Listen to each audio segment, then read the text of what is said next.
Welcome to Death Watch Astartes. Today I will be covering the first part of the Space Marine Index, including characters, the Army Rule, Detachment Rule, Stratagems, and Enhancements. Our Army Rule, also known as the Faction Rule, is Oath of Moment. This allows you to reroll all hits and wounds against the single target you pick at the beginning of your command phase. Also, we have the Space Marine Chapters rule on this page, which just says that you can't include characters or units from, say, both Ultramarines and Death Watch. Right now, the only detachment that's available to all Space Marines is the Gladius Task Force, with more coming when the actual book releases later on this year. We have 3 doctrines that we get to choose from in our command phase alongside choosing our Oath of Moment, and that is Devastator Doctrine, Tactical, and Assault. The Devastator Doctrine allows you to shoot in a turn you advanced even though you don't have the Assault keyword. Tactical lets you fall back and shoot and charge, and then Assault lets you charge after you've advanced. All 3 of these are incredibly powerful and add some tremendous flexibility into your units. Having your entire army be able to fall back, shoot, and then declare a charge can really swing a losing game. Next we have Stratagems. Our first one, only in death does duty end. It happens in the fight phase after an enemy has selected targets. Then as each of your models is destroyed, it gets to attack before it's removed from play. This can mean that a hard-hitting combat unit still gets its effect rather than just dying outright. Armor of Contempt is one of the highest frequency of uses that I've seen in the game so far. It allows you to reduce the AP of an opponent's weapon by 1. This happens for the entire phase during shooting or fighting as soon as you use it. Honor the Chapter happens in the fight phase, and you select one of your units that is charged, and it gets the Lance ability. This gives it +1 to wound. It also, if you're using the Assault Doctrine at the time, gives you an additional AP on all of your weapons. That additional +1 to wound can really swing combat units from not being very effective to being devastating. For example, Terminators with Power Fists against something like a heavy vehicle could go from wounding on 5s to wounding on 4s. That is a huge difference in math. Adaptive Strategy lets you choose one of your units in the command phase and then select the Devastator, Tactical, or Assault Doctrine. And then until the start of your next command phase, they have that doctrine.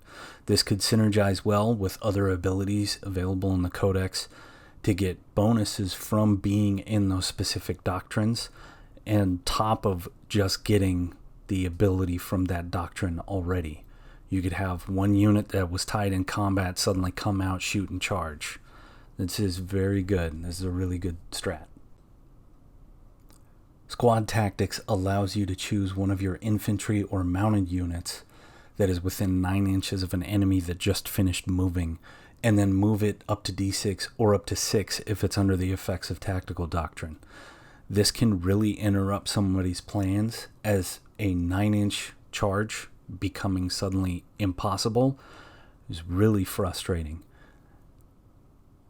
There are plenty of uses for this ability with controlling objectives, with moving units that are maybe on the edge of an objective to the center of an objective to make it so even if an enemy does get a charge, they won't be able to get enough models onto the objective to prevent you from keeping it. Last, we have Storm of Fire, which provides ignores cover to 1 unit. This may not seem very strong, but cover is very common and very available for every unit in the game now. On top of that, if you're in the Devastator Doctrine, you improve your AP by an additional 1. Next, we have Enhancements. Starting, we have Artificer Armor, which provides a model with a 2+ save and a 5+ feel no pain. There are a few models where this could have a pretty strong effect on, but as a whole, I don't think this is a first pick. The Honor Vehement, I believe I said that right, adds 1 to attacks and strength for a character's melee weapons. And then if you're in the Assault Doctrine, it's 2 to each of those. Any of these kind of abilities that are available to make a hard-hitting character just that much harder hitting, I totally welcome. Unfortunately, it doesn't add damage, which is the one you really want on all of these weapons. But having additional attacks on strength on an already high attack and strength weapon just pushes it over the top. Next is Adept of the Codex. It's only available on captains, and it lets you choose the tactical doctrine for a unit every single turn of the game.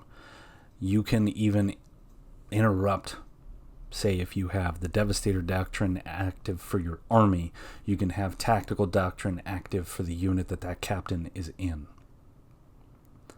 I don't know off the top of my head if I'd ever really use this. I think there are uses for it. And being able to just fall back and charge, usually I use a lieutenant for that. But being able to take one of these to be able to do that seems like an adequate choice. Finally, Bolter Discipline. This is the one that you should take every time you are using the Gladius Task Force. It gives a unit sustained hits 1, and if you're under the Devastator Doctrine, it gives the unit critical hits on 5+. Now, sustained hits actually activates on critical hits, not on just 6s. In the rulebook, it clarifies that critical hits are a 6 normally, so this makes it so you're doubling the amount that you will be getting critical hits. This is incredibly strong on units that already have a lot of firepower, stuff like the Desolation Squad, Hellblasters, even in units of Stern Guard, although I think they kind of fall a little bit lower than the other ones in terms of how much you'll be using them. Moving on, we have the characters of the Space Marines. I'm not going to cover all the units, just the characters in this video. I will make future videos covering the rest of the infantry, and then another video that is just the vehicles. There are 7 individual captain data cards. So instead of covering each individually, I'm going to go over similarities, differences, and important things to know of all of them. All captains for the Space Marines have rights of battle. This allows you to choose one stratagem during your battle round, which means both your turn and your opponent's, and change it to 0. I covered this in the Deathwatch Index video, but having the ability to change any of the special issue ammunition to 0, or in this case, if you're using the Gladius Strike Force, being able to use adaptive tactics to make it so a unit is permanently in Devastator Doctrine is really strong for that unit to just be getting critical hits non-stop. I'm going to go over these in the way I had them laid out in my video editor, so just bear with me. Starting with the Captain on the Bike, Swift Assault is a pretty good ability. It's just limited by the fact that a Captain on Bike can only join the Bike Squad or an Outrider Squad. He's got a good selection of weapons he can take, and I like that I can take a set of Twin Lightning Claws if I'm doing the Black Spear Task Force. I like being able to use Lightning Claws with the Thief of Secrets. After trying it out, it's really strong. Unfortunately, I prefer having a foot captain to be able to be with a kill team, so I don't think he's so great. But if you're using a lot of bikes, if you're using the Gladius Strike Force, there are plenty of options in situations where you may want to use him. Moving on, we have the Captain in Gravis Armor. He is an incredibly tough individual model. Having refused to yield as an ability, it halves all damage from every attack. And after the designer's commentary came out, they clarified that all of those kind of abilities happen before anything converts to mortal wounds, with devastating wounds. He would be my first and main pick for taking Artificer Armor, as that would change him to a 2+ save and having a Feel No Pain on top of having all damage. That makes him a very, very annoying model to remove. He can join Aggressor Squads, Eradicators, Heavy Intercessors, and the Indomitor team. He's a great choice for using 2 Indomitor teams for that toughness 6 wall that would be very difficult to remove, and having him constantly using rites of battle to have special issue ammunition on 2 separate units for free every turn. Also, all of his options for combat weapons are damage 2, and he can have up to 8 attacks between taking a Power Fist and the Relic Chainsword. Normally I wouldn't recommend the Chainsword, but if you're using the Thief of Secrets, it actually ends up being a lot of quality attacks that come out of him. The Captain with Jump Pack looks great, with Angel's Wrath giving you +1 to your strength characteristic when you charge. The unfortunate thing that since Vanguard veterans have had their weapons degraded, this is unfortunately one I don't think I'll ever use on the table. If something changes, maybe, but right now I'm not exactly in love with this guy. The Captain in Phobos armor is one I really like. I just unfortunately haven't had a lot of times where I want to fit him in a list over other choices. Master of Deceit is a powerful ability that lets you choose up to 3 friendly Phobos or Scout Squads or Sniper Scout Squads, and you get to redeploy all 3 of those units, or you can put them in strategic reserve even if you've already gone over the strategic reserve limit. The unfortunate thing is this happens after deployment, so your skills like infiltrators don't get used, so you have to place them in your deployment zone. But this can be useful if you're facing against an enemy that has a lot of forward deployment early charge units to really shut down their plans for the first couple turns. He, as expected, can join all the Phobos units and also can join the Scout Snipers or regular.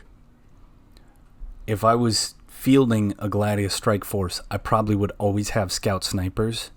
They are really good, really effective for their points, and he would be a good choice to lead them.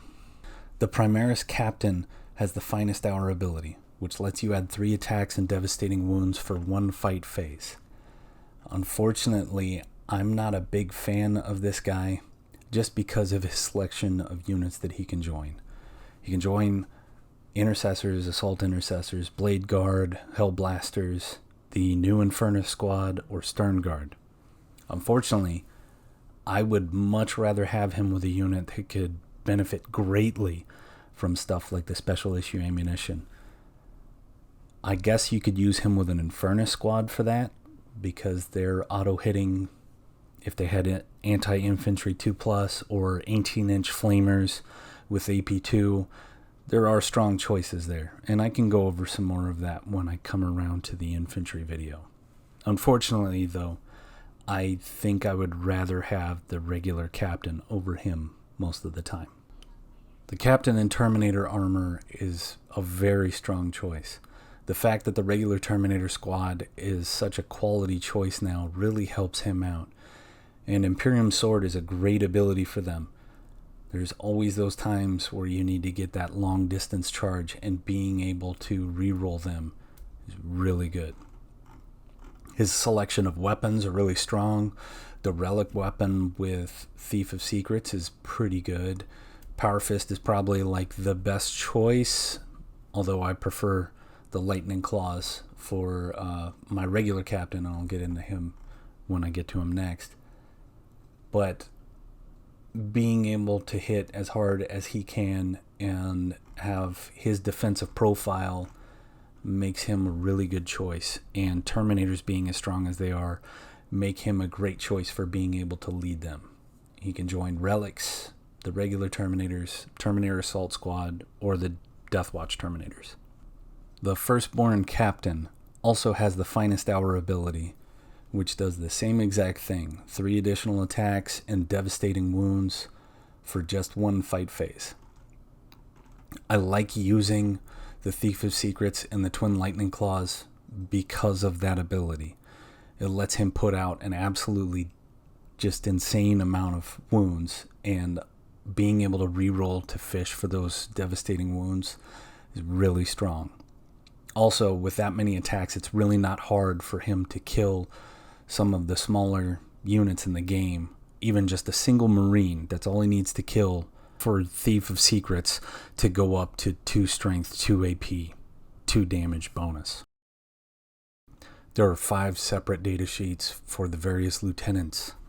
All of them, save the lieutenant with combi weapon, come with tactical precision, which provides lethal hits to any unit they're attached to. Also, all of the lieutenants, save for the combi one, can join units that are already joined by a captain or chapter master. The vanilla lieutenant, or firstborn lieutenant, is the one that I'm the most familiar with and the one I choose the most. Target priority is a great ability to have with a Proteus kill team where you usually have mixed combat and shooting, so being able to hit hard in combat, fall back, shoot, and then charge back in ends up being pretty strong. He has a good selection of weapons and can take a storm shield, which invulnerable saves are not normal to lieutenants. The Primaris lieutenant is very similar to the firstborn lieutenant, the main difference being which units it can join and a reduced choice between individual weapons and equipment. It can only join the Assault Intercessors, Blade Guard Veterans, Hellblasters, Infernus Squad, Intercessors, or the Stern Guard Veterans. The issue is, with the Infernus Squad, tactical precision is worthless. It doesn't help at all. With the Stern Guard Veterans, you want to be able to get to roll your wound rolls to try to activate your devastating wounds. Assault Intercessors, you don't normally want to be putting more value into those squads because their biggest benefit is they do a good amount of damage for as cheap as they are. And Blade Guard Veterans are about the only unit in this list. I could see Hellblasters too, but usually I want lethal hits on higher frequency of attacks with lower strength, which is why I think the Blade Guard Veterans are the best choice, because then you're getting the most benefit out of your attacks, getting the lethal hits ability to activate without stopping stuff like devastating wounds. The Primaris Lieutenant also has an option for a Storm Shield, but must take a mastercrafted power weapon and a Neo-Volkite pistol. Neither of them are terrible, so it's not a bad trade-off. But you will lose out on options like the Power Fist. Again, though, this guy is more of a support character, so it's not a terrible trade. The Lieutenant with the combi weapon is quickly becoming my favorite lieutenant. The combination of lone operative, feel no pain, stealth makes him a very difficult individual to just kill even when you have him locked down. Lone operative means that you can only shoot him from within 12 inches, and stealth gives you a -1 to be hit. On top of that, evade and survive allows you to move once per turn. You get a normal move if somebody ends up within 9 inches of him. That means that you can fully get out of the opportunity to be charged if somebody's just barely at the edge. You can just get out of there and they won't be able to charge you. On top of that, he also has priority objective identified, which is an aura. Auras are rare now, so that is a big benefit. Before the game, you select an objective. And then during the game, anyone who's within 6 inches of your lieutenant with combi weapon then gets to re-roll ones to wound against any enemy unit that is within that objective marker. Most missions will see a center objective, and being able to keep your opponent off that center objective can really help your plans work better than theirs. Having him hanging out next to something like a Desolation Squad that is getting the Dragonfire rounds, so they're wounding on 2s against infantry, and re-rolling wound rolls of 1, means you're wounding with almost everything you throw at it. His offensive profile isn't anything great. He's got a combi weapon just like the long vigil ranged weapons, so anti-infantry 4+, devastating wounds, and rapid fire 1. He does hit on a 3+, but same time it's not really why you get this guy. And then the paired combat blades, anti-Tyranids is interesting but not anything amazing, so you mostly just take him to support. The Lieutenant in Phobos armor has Shoot and Fade, which is very similar in abilities to Evade and Survive. It lets you move D6 instead of a normal move that's just your normal movement speed. He can only join Incursors, Infiltrators, and Reavers, but he can also join a Spectrus team. I don't think that this is going to be an amazing idea, but something I've been trying to figure out is if a Reaver squad with the bolt carbines, so they all have precision, and a Lieutenant in Phobos armor, letting them jump out, shoot, and jump away, if that would be something reasonable to use. I don't imagine it's going to be anything great. I might try it out. Lieutenants in Reaver armor are probably the ones you will see the least. The Deadly Terror ability allows you to increase the Terror Troops ability on your Reaver squads by 3 inches, which, by the way, he can only join Reaver squads. The Terror Troops ability just lets you subtract 1 from any battle shock test your enemy has to make, and that may not sound like a lot, but 2d6 has more of a bell curve for its average rolls per individual number. So adding or subtracting 1 can actually have a pretty big effect of like 10 to 20%, which may not sound huge, but that can make a lot more failures where there wouldn't be.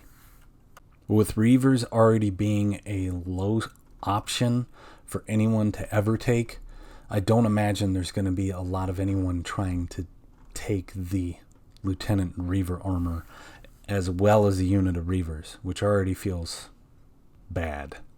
There are 4 separate Librarian datasheets, and they all share the Psychic Hood ability, which gives them a feel no pain against psychic attacks. They all also have the Smite psychic power, which is just a shooting attack that you can choose between a focused version or a normal version. The focused version has the hazardous keyword, so you roll a die after you're done shooting it, and on a 1, you take 3 mortal wounds. But having devastating wounds on a D6 attack, psychic attack with D3 damage, is actually fairly strong. The vanilla Librarian has Mental Fortress, which is a 4+ invulnerable save. It actually makes for pretty good durability on a lot of units that may just have ranged weapons and no storm shields. He can join Assault Squads, Command Squads, Tactical, Vanguard Veterans, the Deathwatch Veterans, and the Proteus Kill Team. The main reason to take this model is for the Feel No Pain 4+ against psychic attacks, and for the 4+ invulnerable save. He can provide a little bit of damage buff, but also can be a carrier for certain enhancements to make units better. Same goes for the Primaris Librarian. He does not have a good selection of weapons to choose from, but he's adequate on his own the way he comes. His big benefit is he is one of the few that can actually join a Desolation squad. If you're worried about indirect taking your Desolation squad out of your backfield before you get to use them, he is an acceptable choice to make them more durable. He has the Psychic Hood and Mental Fortress just like the vanilla Librarian. Now for the most offensive and defensive of the Librarians, we have the Terminator Librarian. He provides Veil of Time to a squad he's joined, which is Sustained Hits 1. He can join the same squads that a captain could join, just not at the same time. Relic Terminators, Terminator Assault, regular vanilla Terminators, and the Deathwatch Terminators. He's also the only Librarian with a built-in invulnerable save. You may be thinking what I mean by that with the other Librarians having Mental Fortress for the 4+, but if you read it, it says while the model is leading a unit, the models in the unit have a 4+ invulnerable. The Librarian and Terminator armor does not need to be leading a unit to have that invulnerable save. Finally, my favorite Librarian is the Phobos Librarian. Shrouding is an incredibly strong power. It provides stealth, and it might as well just say your unit becomes a lone operative. It's the same ability as a lone operative. So you can have a 10-man Spectrus team that cannot be targeted by indirect, by direct fire, unless those enemy models are within 12 inches. You could also have an incredibly annoying infiltrator team where nobody can deep strike and then shoot at that infiltrator team because they'd have to be within 12 inches and the infiltrators keep them outside of that 12. Like I said before, he can be with the Spectrus team. He can also be with Eliminators, Incursors, Infiltrators, and Reavers. There are 5 separate Chaplain data cards. They all share the Litany of Hate ability. This provides their entire unit with a +1 to wound while the Chaplain is leading the unit.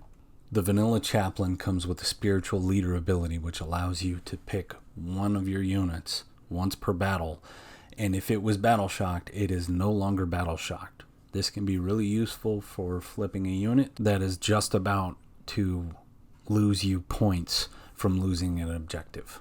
Like all the Firstborn characters, he's got a good selection of weapons, but it's only his bolt pistol that can be switched. I recommend taking the Power Fist. He can join Assault, Command, Tactical, Vanguard Veteran, Deathwatch Veteran, or Proteus teams. If I was doing a horde of Deathwatch veterans, I could see myself using the Chaplain for the units that don't have the Watchmaster, Watch Captain Artemis, or just a captain in them. The Primaris Chaplain is functionally the same, but can join Assault Intercessors, Blade Guard Veterans, Hellblasters, Inferno Squads, Intercessors, Stern Guard Veterans, Fortis teams. I think if you're using him, you'd be using him as part of a Blade Guard Veteran squad. That could make them hit pretty hard because of the +1 to wound means at worst they're wounding on 5s against even the toughest stuff. A Chaplain in Terminator armor is a great addition to a Terminator squad. Recitation of Faith gives you a Feel No Pain 4+ against mortal wounds. That can add a lot to the durability of a Terminator unit. Just like the Terminator Captain, he can join Relic Terminators, Assault Terminators, Vanilla Terminators, and Deathwatch Terminators. I think if you already have a Captain in your list and you still want to include a Terminator squad somewhere else, I believe he's a really strong choice for that. The Chaplain on bike probably has the most stunning ability out of all of the characters in this book. Catechism of Fire gives you devastating wounds on your ranged weapons. The unfortunate side of this is that he can only join bike squads, outrider squads, and Deathwatch veteran biker units. I've been considering trying him out with a squad of the veteran bikers because they have a pretty good mix between their 10 shots in shooting and then also their power weapons in combat, of actually getting the most use out of both of his abilities. Finally, we have the Chaplain with Jump Pack. He has Exhortation of Rage, which each time you select his unit to fight, he can pick a unit within engagement range and possibly send out some mortal wounds. He's got the same issues the Captain with Jump Pack has, where he can only join assault squads with jump packs and Vanguard veteran squads with jump packs. With the rumored release of Jump Pack Primaris Infantry, there's a chance that he could be usable in the future.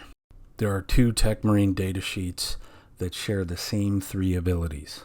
The Techmarine ability gives it the lone operative keyword if it's within 3 inches of one or more vehicle from your army. The Blessing of the Omnissiah allows you to heal Adeptus Astartes vehicles of your own army within 3 inches. It also gives them a +1 to hit. Vengeance of the Omnissiah can actually make either Techmarine fairly capable in combat, as it gives them a attacks characteristics of 7 on their Omnissian power axe. Both Techmarines can join the Astartes Servitors unit. The regular Techmarine can also join the tactical squad.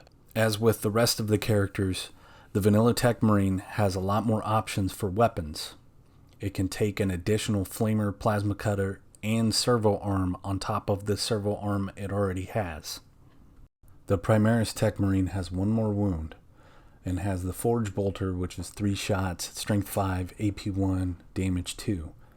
Makes it a fairly more long-ranged and capable of range damage than the regular Techmarine.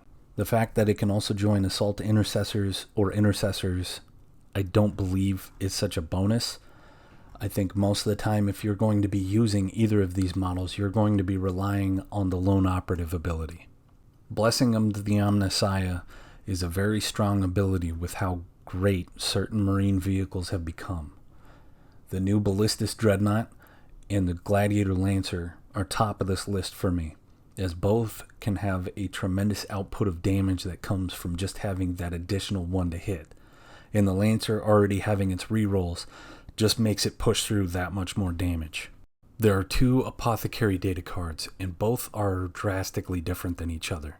The Apothecary Biologus gives a unit it is joined lethal hits, and also if the unit it's joined destroys an enemy unit, the Apothecary's OC goes up to 9. It can join Aggressors, Eradicators, Heavy Intercessors, or Indomitor teams. It can also join those teams if they already have a Captain or Chapter Master included within them. Primaris Apothecary has the Nartheseum, which allows you to return one non-character model to the unit, and Gene Seed Recovery, where when the unit's bodyguard is destroyed, you roll a d6 2+, you gain a CP. It can join Assault Intercessors, Desolation Squad, Hellblasters, Infernus Squad, Intercessors, Sternguard Veterans, and also the Fortis team. Both Apothecaries are very useful.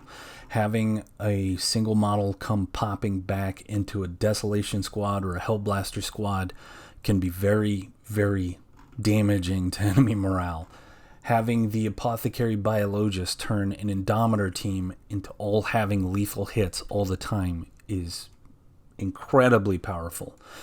On top of that, if you do end up killing a unit and getting that OC9, that means you're flipping control constantly with the Biologus. There are 3 ancient data cards, all providing the Astartes banner ability. The Primaris Ancient also has Unbreakable Duty, which gives this model Feel No Pain 4+ if it's within an objective marker or within 6 inches of the center of the battlefield. Given the weapon options, I would always take the power weapon over the bolt rifle. It makes him a little bit more capable in combat, and any unit he joins is a little bit better because of it. He can join Assault Intercessors, Hellblasters, Infernus Squad, Intercessors, Sternguard Veterans, Desolation Squad. He can also join if a Chapter Master, Captain, or Lieutenant is already part of the unit. The Ancient can easily be used to turn something like the Assault Intercessors into OC3 and be very difficult to get off objectives. The Blade Guard Ancient has Deeds of Heroism, which allows you to boost all the attack characteristics of melee weapons in the Blade Guard Veteran Squad he's attached to by 1. He can only join Blade Guard Veterans, and he doesn't have any combat weapons himself, but his boosts to a unit of Blade Guard Veterans would be nothing to turn away from. It has a lot of attacks out of quality weapons. The Ancient and Terminator armor has Keep the Banner High. This makes any unit he's joined add 1 to the hit roll if it's below starting strength, and add 1 to the wound roll if it's below half strength. This could turn a unit of Terminators into an absolute terror. Could just completely walk through just about anything in the game. He can join Relic Terminators, regular Terminators, or the Terminator Assault Squad. Can also join the Death Watch Terminators, and can join those units even if a Captain, Chapter Master, or Lieutenant is already within them. The Terminator Ancient is easily the best of these, and already has good weapons to start with because he's like any other Terminator. Can also take a Storm Shield to go up to 6 wounds, can boost the squad to putting out just insane amounts of damage, so he's easily the best. There's only one company champion datasheet, and that's the Primaris company champion. He has both Honor or Death and Martial Superiority as his abilities. Honor or Death lets you add 1 to advance and charge rolls, and you can use Heroic Intervention for 0 CP, even if you've already used it. Martial Superiority allows you to reroll hit rolls and wound rolls against character models, which is useful because his weapon already has the precision keyword. He can join Assault Intercessors, Blade Guard Veterans, Infernus Squads, Intercessors, and Stern Guard Veterans. I have a hard time trying to include this guy in a list because usually if I'm going to include him, I'd rather just take a Justiciar. I do like his abilities though. Being able to reroll hits and wounds with even just 5 attacks makes him a pretty capable character killer. Speaking of the Justiciar, here he is. The Temple Mortis and the Silent Fury are his 2 abilities. Temple Mortis gives him and any unit he joins fight first. Silent Fury adds 1 to his attack characteristic of his Executioner Relic Blade for every character model he destroys. He can join Assault Intercessors, Blade Guard Veterans, Infernus Squad, Intercessor Squad, and the Stern Guard Veterans. Temple Mortis is the main reason to take this model. In 10th edition, the order of combat starts with the Defender. So if the Defender has a unit that has fights first, they get to attack before any chargers. This is the end of my Space Marine Index Part 1. Next I will be covering the Index Part 2, which will cover infantry squads. I will go over synergies between those squads and characters that I've already covered. I will do a shortened version for each of those characters. I also have plans for conversions, simple, easy ones for new players to come across. List building, some deeper ideas of how to approach the actual tabletop and have your army ready to approach and plan to actually win rather than just survive or just kill your enemy. That's it for today. Thank you for watching. Please subscribe if you're not, and I will see you on the battlefield.